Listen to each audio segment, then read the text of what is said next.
லைஃப்பில் வந்து ரேர் ஜெம்முன்னு சொல்லுவோம். அது வந்து மனுஷங்களில் மட்டும் இல்லாமல் ஜீவராசிலையும் இருக்குது. எல்லா ஜீவராசியும் கைண்டாக இருக்கும், நம்ம பேசுகிறதெல்லாம் கேட்கும், நம்மக்கிட்ட ஏதோ ஒரு பாண்டிங்கில் இருக்கும். ஆனால் பேர்ட்ஸ் வந்து நம்மக்கிட்ட டேர்மாக இருக்கிறதே ரொம்ப கஷ்டம். என்கிட்ட நிறைய லவ் பேர்ட்ஸ் இருக்குது. ஆனால் நான் வாங்கின ஃபஸ்ட் டைம் நான் ஒரு பேர் வாங்கினேன்.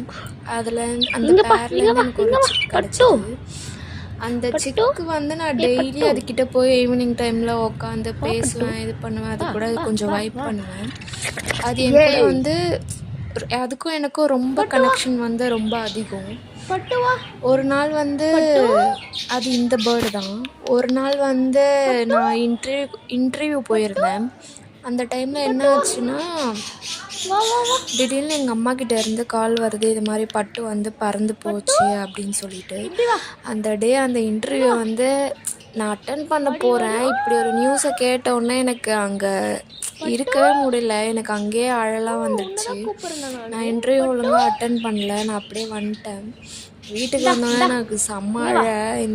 என்கிட்ட எவ்வளோ இருந்தாலும் இப்போ என்கிட்ட வந்து நிறையா இருக்குது. ஆனாலும் இந்த மாதிரி பட்டு மாதிரி எனக்கு ஒன்று கிடைக்கவே இல்லை. இப்போ வரைக்குமே மிஸ் பண்ணுறேன். நான் இன்டர்வியூ போயிட்டு வந்த டேயில் பார்த்தீங்கன்னா, எங்கள் அம்மா வந்து அன்றைக்கி தண்ணியும் ஏதோ வச்சுருக்காங்க, தெரியாமல் லைட்டாக டோர் ஓப்பனில் இருந்துச்சு. அது பறந்து போச்சு.